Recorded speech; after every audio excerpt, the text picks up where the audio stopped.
Hello students, इस video में हम लोग बात करेंगे स्फेरिकल मिरर के ऊपर। तो आइए हम लोग स्टार्ट करते हैं। स्फेरिकल मिरर, स्फेरिकल मिरर तो बहुत ही अच्छे से समझिएगा। स्फेरिकल मिरर ये one of the most important part है आपका।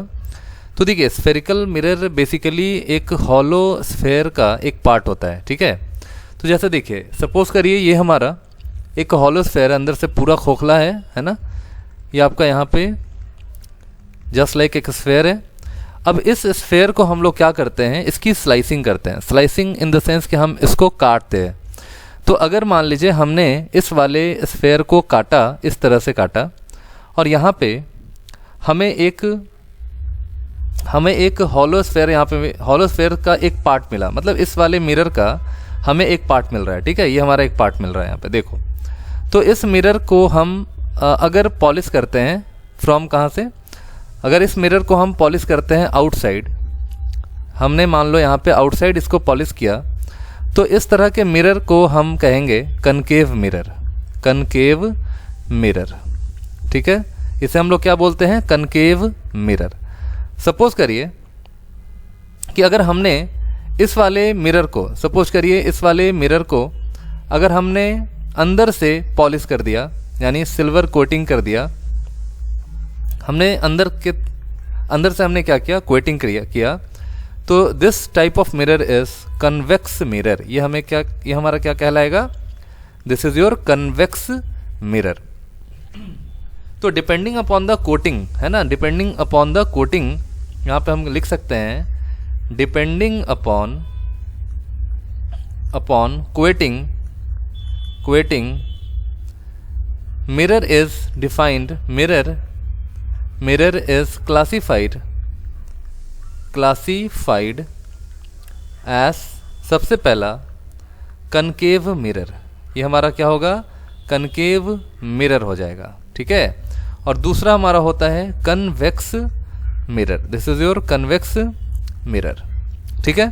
तो ये हमारा बन गया कन्वेक्स मिरर। तो हम इनर सरफेस या आउटर सरफेस, उन दोनों के कोटिंग के बेस पे हम डिसाइड करते हैं हमारा मिरर कैसा होगा, कन्वेक्स मिरर होगा या कनकेव मिरर होगा। तो अगर हॉलो स्फेयर के अंदर में आप पॉलिश करेंगे या आप सिल्वर कोटिंग करेंगे, तो हमारे पास जो मिरर ऑब्टेंड होगा इट इज़ कन्वेक्स मिरर। और अगर बाहर से हम कोटिंग करते हैं तो such type of mirror is called concave mirror. तो कन्वेक्स कनकेव आप समझ गए। चलिए आगे बढ़ते हैं। तो हम लोग यहाँ पे देख रहे हैं कनकेव मिरर, ठीक है, कनकेव मिरर। तो concave mirror obtained when silver coating is done from outside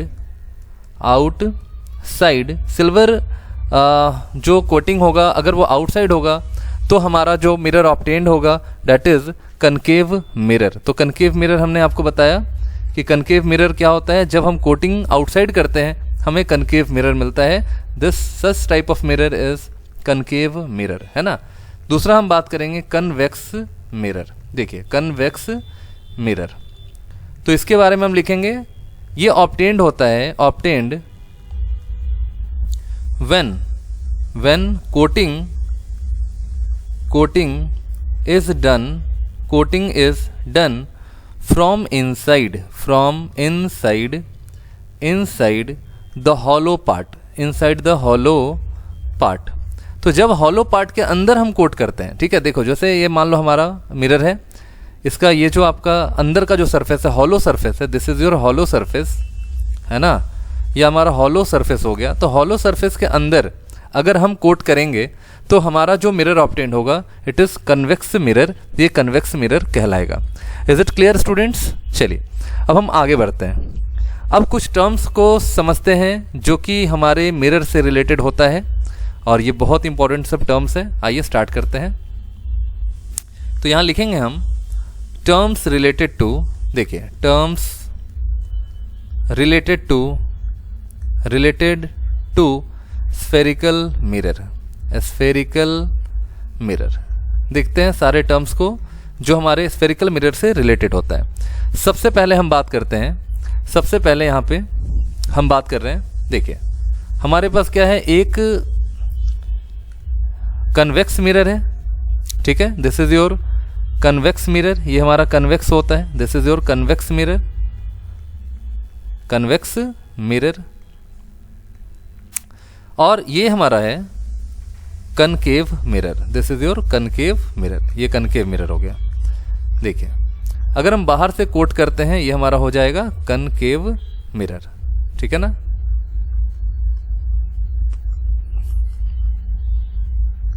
concave mirror. अब देखिए इस कन्वेक्स मिरर का जो सेंटर पार्ट होता है, ध्यान से समझिएगा, सेंट्रल पार्ट होता है, it is considered as the pole of the mirror. Similarly जब हम बात करते हैं इसके सेंटर पे, तो ये जो हमारा सेंटर है it is considered as a pole, ये हमारा सेंटर है, ये हमारा पोल कहलाएगा। तो जो स्फेरिकल मिरर का कन्वेक्स और कनकेव मिरर है उसका जो सेंट्रल पॉइंट है उसे हम लोग पोल बोलेंगे, ठीक है। अब देखिए अब यहाँ पे बात करते हैं, इस पॉइंट को हम ले रहे हैं, मिरर का जो एंड पॉइंट है this is A and this is B. यहाँ भी हम बात करते हैं it is A and it is B. तो जो ए और बी का जो सरफेस है, ध्यान से समझिएगा, surface A B through which reflection takes place is called, इसे हम लोग एपर्चर कहते हैं, एपर्चर कहेंगे।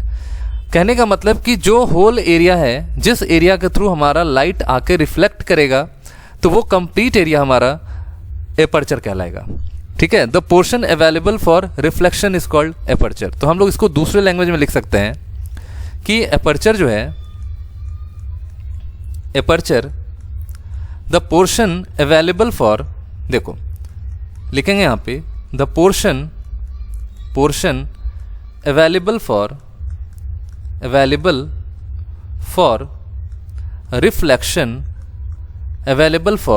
reflection is called, इसे हम लोग क्या कहेंगे, is called aperture, इसे हम लोग aperture कहेंगे। aperture का मतलब जो फेस है आपका, ठीक है, मिरर का जो फेस है जिसके ऊपर लाइट फॉल करेगा, वो आपका कंप्लीट फेस, टोटल जो फेस होगा दैट इज एपर्चर, उसे हम लोग एपर्चर कहेंगे, ठीक है। तो एपर्चर को हम लोग सिंपली रिप्रेजेंट करते हैं ए पी बी से, aperture is A P B. देखो एपर्चर जो है हमारा, aperture is A P B, ये जो हमारा सरफेस है ना, A P B, it is your aperture. दोनों में आप देख सकते हैं यहाँ पे, है ना, दोनों में आप देख सकते हो एपर्चर क्या है, ए पी बी, चाहे हम कनकेव मिरर लें या कन्वेक्स मिरर लें। तो देखिए कनकेव का मतलब केव समझिए, यहाँ पे जो केव है, केव मतलब होता है गुफा, तो जो रिफ्लेक्शन होगा वो इस वाले एरिया में होगा, ठीक है, ध्यान से समझिएगा। मतलब ये जो केव है ना, केव के अंदर आपका रिफ्लेक्शन होगा। कन्वेक्स जो है केव का उल्टा, यानी बाहर में आपका यहाँ लाइट फॉल करेगा, देखो इस वाले सरफेस पे लाइट फॉल करेगा। तो ये चीज़ आपको बहुत अच्छे से ध्यान में रहना चाहिए। दूसरा देखिए, दूसरा हम बात करते हैं पोल। दूसरा हम बात करते हैं पोल। What is pole? देखिए हाँ, ये आपका क्या होता है, ये ज्योमेट्रिक सेंटर होता है, ठीक है। जो आपका रिफ्लेक्टिंग सरफेस है, उस रिफ्लेक्टिंग सरफेस का ये ज्योमेट्रिक सेंटर होता है, जो कि मिडिल में होगा, मतलब पूरे अपर्चर के मिडिल में होगा। यहाँ पे हम लिख सकते हैं it is the geometric centre, it is the geometric centre of the mirror, ये मिरर का ज्योमेट्रिक सेंटर होगा। And it present at the centre of the mirror, यानी कि मिरर के सेंटर पे होगा, या हम ऐसे कह सकते हैं कि जो हमारा अपर्चर है उसके सेंटर पे होगा, है ना। और हम कह सकते हैं सेंटर ऑफ द एपर्चर, ठीक है। यानी कि एपर्चर का जो सेंटर है, ठीक है, जो हमने एपर्चर आपको दिखाया, उसका जो सेंटर होगा, वो सेंटर हमारा ज्योमेट्रिक सेंटर है और उसी को हम लोग पोल कहेंगे, ठीक है। तो मिरर का पोल क्या होगा? Aperture centre, geometrical centre of the aperture, it is called pole, इसे हम लोग पोल कहेंगे, ठीक है। तो इसको हम डिनोट करते हैं, याद रखिएगा, it is denoted as P। इसे हम लोग किससे रिप्रेजेंट करेंगे? That is P। तो देखिए यहां पे हम सिंपल कह सकते हैं, यहां पे हम सिंपली कह सकते हैं, ये मान लो हमारे पास कनकेव मिरर है, आउटर हमने सरफेस को कोट किया, ठीक है। इसका जो यहाँ पे ये जो पॉइंट है आपका, this point is called pole and APB is aperture. तो ये आपका सेंट्रल पॉइंट हो गया, यानी ज्योमेट्रिक सेंटर हो गया। तो पहला हमने बात किया पोल के ऊपर, पहला हमने बात किया पोल, अपर्चर। नेक्स्ट हम बात करने जा रहे हैं सेंटर ऑफ कर्वेचर के ऊपर। तो आइए देखते हैं सेंटर ऑफ कर्वेचर क्या होता है। सेंटर ऑफ कर्वेचर, तो देखिए ये एक्चुअली में जो हमने स्फेरिकल मिरर लिया था, उस स्फेरिकल मिरर का जो सेंटर होता है that is the centre of curvature, ठीक है। यानी हम यहाँ लिख सकते हैं, it is the centre, it is the centre of hollow sphere, hollow sphere whose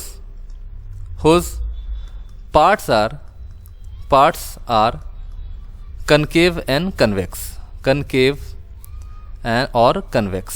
ठीक है। यानी कि ऐसा जो भी हमने स्फेयर लिया था, जो भी हमने हॉलो स्फेयर लिया था, तो उस हॉलो स्फेयर का जो सेंटर होता है that is the centre of curvature, ठीक है। और उस हॉलो स्फेयर का ही पार्ट आपका कनकेव और कन्वेक्स मिरर होता है, ठीक है। तो बेसिकली हमने क्या किया था, हमने यहाँ पे जो हॉलो स्फेयर लिया था, देखिए हमने जो हॉलो स्फेयर लिया है, देखिए हमने यहाँ पे क्या किया, हमने जो हॉलो स्फेयर लिया है, देखिए ये हमारा हॉलो स्फेयर है, तो इसका जो सेंट्रल पार्ट होगा, यही सेंट्रल पार्ट जो है सेंटर ऑफ कर्वेचर कहलाएगा, उसको हम लोग C से रिप्रेजेंट करते हैं। तो सपोज कीजिए कि हमने इस वाले हॉलो स्फेयर को कट कर दिया था, यहाँ से मान लो हमने यहाँ पे कट कर दिया। तो जब हमने कट किया था, तो कट करने के बाद A यहाँ पे पोल होगा, P यहाँ पे हमारा B, तो APB इज एपर्चर और P is the pole of the face और एपर्चर, है ना, ज्योमेट्रिकल सेंटर है हमारा। तो देखिए ये चूंकि अगर हम इसे एक्सटेंड करें और इसको हम सर्कल बनाएं, इसे हम लोग सर्कल अगर बना दें, तो कहीं ना कहीं इस तरह का आपका एक डायग्राम बनेगा, ठीक है, एक स्फेयर तैयार होगा, सही है ना। अब इस वाले स्फेयर को देखो ध्यान से, इस वाले स्फेयर, तो जब हम इस वाले हॉलो स्फेयर को कट करेंगे तो हमारे पास एक मिरर आएगा, बाहर से हम अगर कोट करते हैं, this is your concave mirror. अब देखिए इस कनकेव मिरर को हम लोग यहाँ पे इसको लोकेट करते हैं, सारे पॉइंट्स को मैच करते हैं, यानी हम लोग लोकस ड्रॉ करेंगे, यानी सर्किल ड्रॉ करेंगे। सिंपल हमने क्या किया, स्फेयर बना दिया। तो ये जो स्फेयर है, ये जो पूरा कंप्लीट स्फेयर है, इसका सेंटर हमने यहाँ पे ड्रॉ किया, this is your centre of curvature, ठीक है। तो सेंटर ऑफ कर्वेचर और पोल, यहाँ पे देखिए सेंटर ऑफ कर्वेचर और पोल, यहाँ पे हमने एक लाइन ड्रॉ किया है, ठीक है, एक लाइन ड्रॉ किया, that is line passing, that is imaginary line passing, इसको हम लोग प्रिंसिपल एक्सिस कहते हैं। This is line is called your what, principal axis, इस लाइन को हम लोग प्रिंसिपल एक्सिस कहते हैं। तो प्रिंसिपल एक्सिस क्या है, वो इमेजिनरी लाइन जो पोल से पास करे, ठीक है, पोल और सेंटर ऑफ कर्वेचर इन दोनों से पास करे हमारा लाइन, वो आपका हाइपोथेटिकल और इमेजिनरी लाइन हमारा प्रिंसिपल एक्सिस कहलाएगा, ठीक है ना। तो देखिए हम लोग नेक्स्ट में हम बात करते हैं प्रिंसिपल एक्सिस क्या होता है, ठीक है। तो आइए स्टार्ट करते हैं हम लोग प्रिंसिपल एक्सिस, ठीक है। तो देखिए अब यहां लिखेंगे it is the straight line, it is the straight line, it is the straight line, straight line passing through the center of curvature, passing through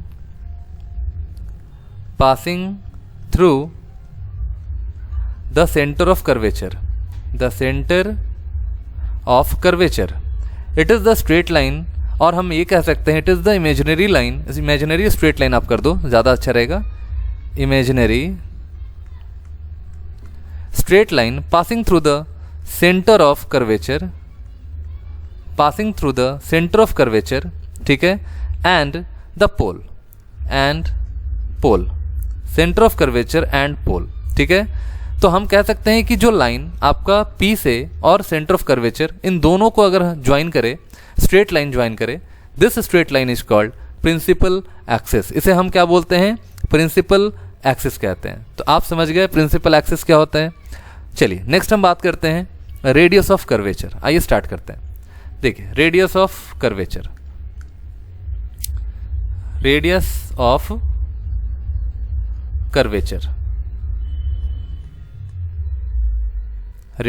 curvature. तो देखिए हम लोगों ने क्या देखा था कि अभी हमारे पास सेंटर ऑफ कर्वेचर था, ठीक है ना।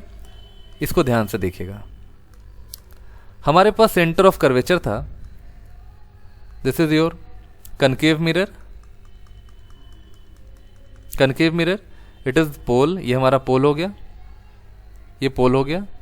A, P and B are the aperture and this point is centre of curvature, ठीक है ना। ये पॉइंट हमारा सेंटर ऑफ कर्वेचर होगा।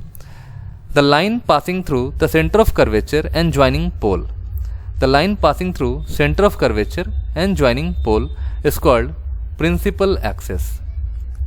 ये हमारा क्या हो जाएगा? प्रिंसिपल एक्सिस हो जाएगा। नाउ अब देखिए centre of curvature and pole के बीच की जो दूरी होती है, ठीक है, this is called your radius of curvature. यही हमारा रेडियस ऑफ कर्वेचर होता है, ठीक है। तो it is the radius of the sphere, ठीक है। यहां पे हम लिखेंगे it is the radius of sphere, ठीक है। ये हमारा रेडियस है, radius of sphere for which the mirror forms, for which it is the radius of sphere, sorry, it is the radius of sphere of which the mirror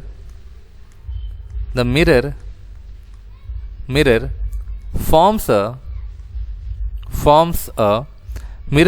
a part, ठीक है, mirror forms a part. तो जैसे देखिए यहाँ पे हम देख रहे हैं कि जो PC लेंथ है, ठीक है, length of PC is called radius of curvature, ठीक है, रेडियस ऑफ कर्वेचर। तो PC जो हमारा लेंथ है, देखो PC जो हमारा लेंथ है, it is the radius of curvature. तो इस चीज को आप अच्छे से ध्यान में रखेंगे, वेरी वेरी इंपॉर्टेंट, ठीक है। तो it is the radius of curvature, सही है। चलिए अब हम नेक्स्ट बात करते हैं बच्चों प्रिंसिपल फोकस, ठीक है। आइए प्रिंसिपल फोकस के ऊपर हम बात करते हैं। नेक्स्ट हम बात करते हैं प्रिंसिपल फोकस। तो देखिए फोकस को आप स्मॉल f से रिप्रेजेंट करते हैं, ठीक है ना। तो देखिए फोकस जनरेट कैसे होता है उसको समझते हैं। सपोज करिए कि हमारे पास कनकेव मिरर है, ये हमारा कनकेव मिरर हुआ, कनकेव मिरर है, इट इज पोल, ये हमारा पोल हो गया, और ये सेंटर ऑफ कर्वेचर है, ठीक है ना। और हमने क्या किया, एक प्रिंसिपल एक्सिस को ड्रॉ किया, हमने प्रिंसिपल एक्सिस को ड्रॉ किया। कुछ रेज ऑफ लाइट को हम प्रिंसिपल एक्सिस के पैरेलल एपर्चर के ऊपर फॉल करते हैं। देखिए हमने क्या किया, कुछ रेज ऑफ लाइट को इस एपर्चर के ऊपर हमने फॉल कराया।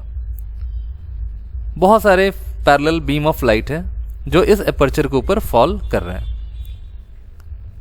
इस एपर्चर के ऊपर फॉल कर रहा है, ठीक है, फॉल कर रहा है। जाहिर सी बात है जब यहां पे इस एपर्चर के ऊपर सरफेस के ऊपर फॉल करेगा, रिफ्लेक्टिंग सरफेस के ऊपर फॉल करेगा, तो लाइट रेज जरूर यहां रिफ्लेक्ट करेंगे, ठीक है, लाइट रेज क्या होंगे, रिफ्लेक्ट होंगे। तो यहां पे देखिए ये जो लाइट रे है, ये जो लाइट रे है इसका रिफ्लेक्शन हम देख रहे हैं, ये रिफ्लेक्ट करके देखो, ये जो लाइट रे है रिफ्लेक्ट कर गया ना, ये भी लाइट रे आपका रिफ्लेक्ट करेगा, यहाँ पे देखिए लाइट रे रिफ्लेक्ट करेगा। तो प्रिंसिपल एक्सिस के एक पॉइंट पर सभी रेज ऑफ लाइट मीट कर रहे हैं, सभी रेज ऑफ लाइट यहाँ पे मीट कर रहे हैं। ये जो पॉइंट आपका मिला जिसमें जो भी रिफ्लेक्टेड रे था वो आकर एक पॉइंट पे मिल रहा है, this point is known as focus. इसी पॉइंट को हम क्या बोलते हैं? फोकस। तो यहाँ पे लिखेंगे when parallel beam of light, देखो when parallel beam of light, ठीक है, falls on the concave mirror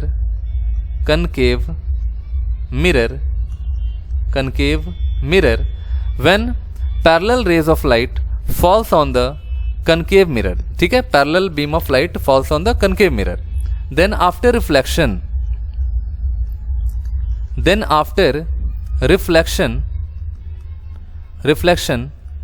they all meet, यहाँ लिखेंगे they all meet at a point on the principal axis,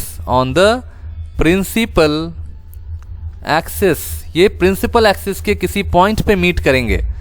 this point is called, यहाँ पे ध्यान रखेंगे, this point is called, इसे हम क्या कहेंगे? Called principal focus. इस पॉइंट को हम लोग प्रिंसिपल फोकस कहेंगे, दैट इज एफ, ठीक है। चाहे हमारा लाइट रिफ्लेक्ट कर रहा हो कनकेव मिरर से या लाइट हमारा रिफ्लेक्ट कर रहा हो कन्वेक्स मिरर से, तो दोनों केस में हम ध्यान रखेंगे रिफ्लेक्शन के बाद जिस पॉइंट पे मीट करेगा that point is principal focus. ठीक है स्टूडेंट्स, तो हम लोग नेक्स्ट वीडियो में इसके आगे बात करेंगे। ये हमने कुछ की पॉइंट्स आपको समझाया, तो चलिए नेक्स्ट वीडियो में हम देखते हैं कि हमारा कन्वेक्स मिरर के थ्रू हमारा प्रिंसिपल फोकस कैसे बनता है, जनरेट करता है। Thank you, wish you all the best.